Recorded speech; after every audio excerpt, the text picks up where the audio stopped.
i7 ગુજરાતનો અવાજ। નમસ્કાર દર્શક મિત્રો, i7 ન્યૂઝ ગુજરાતીની સાથે હું છું આપની સાથે પાયલ બામભણિયા। તો જોઈએ આજના મહત્વના સમાચાર। ભિલોડામાં 1.5 કલાકમાં 3 ઇંચ વરસાદથી જળબંબાકાર। નીચાણવાળા વિસ્તારમાં પાણી ભરાતા લોકો પરેશાની ભોગવી રહ્યા છે। ભિલોડા પંથકમાં વરસાદની ધમાકેદાર બેટિંગ ચાલી રહી છે, ત્યારે શનિવારના મોડી સાંજે 1.5 કલાકમાં 3 ઇંચ વરસાદ ખાબક્યો હતો।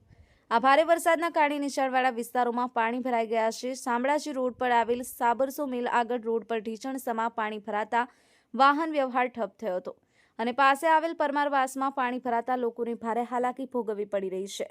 ભિલોડા ઈડર મુખ્ય હાઈવે પર 3 ફૂટ જેટલા પાણી ભરાયા। સ્ટેટ બેંક વિસ્તારમાં વાહન ચાલકો અટવાયા હતા। ગોવિંદનગર પરમાર ફળિયું અને વાઘેલા ફળિયામાં ધોધમાર વરસાદ પડ્યો હતો। આ વિસ્તારના શ્રમિક પરિવારોના ઘરમાં પાણી ઘૂસી ગયા। ગરીબ પરિવારોએ મોડી રાત સુધી ઘરમાંથી પાણી ઉલેચવાનું કામ કર્યું। જલારામ હોસ્પિટલ આગળ ઢીચણસમાં પાણી ભરાયા હતા। ભિલોડાની નારસોલી રોડ પર આવેલ રાઘવ પંચરત્ન શાંતિનગર સહિતની સોસાયટીઓમાં પાણી ભરાતા નદી જેવા દ્રશ્યો જોવા મળ્યા હતા।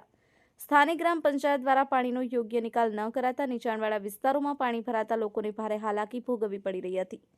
બ્યુરો ચીફ કૌશિક સોની, i7 ન્યૂઝ ગુજરાતી, અરવલ્લી। બોલો, મારું નામ વિજયકુમાર પરમાર છે।